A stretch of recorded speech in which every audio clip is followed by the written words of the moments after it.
I started making videos about Germany because I like living here. People have asked me questions, I answered them. Most of them had a very positive idea of what life in Germany might be like. That has changed. Fear has taken over many people's minds. Fear that is there for a reason. But this feeling can be exploited and directed by outside forces if one isn't careful. So I urge you to zoom out and to look at the bigger picture.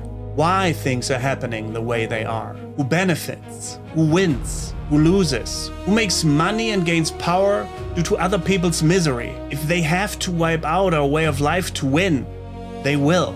No step toward their goals is too big, none too dirty. Tiptoeing their way to total control and a system that uses its citizens like cattle. A system that is crumbling, but on its way down, it'll try to take us down with it.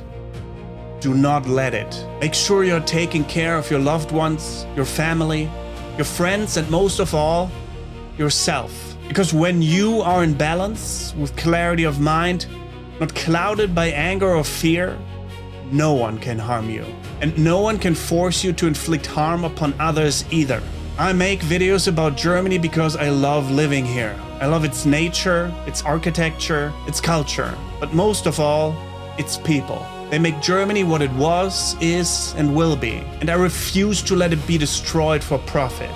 To those who seek to wage war upon our people, our way of life, I say this: you may try to break our flesh, our bodies, but you will never conquer our minds, never our souls. We will stand for our ideals and the future of our children, together. And so we shall prevail, as one people, as one world, here to create a better society for all. Your dark ways are not wanted here, not accepted, not allowed. I tell you these things because I deeply care for you, your family, and everyone in this country, in this world. I want you to prosper, to live freely, to fulfill your longings, your dreams. I want you to reach your highest potential as a human being. And we can only do that if we free ourselves from the shackles they seek to bind us with. It won't be easy, it won't be tomorrow, but it needs to happen. For yourself, your children, and your future. For humanity.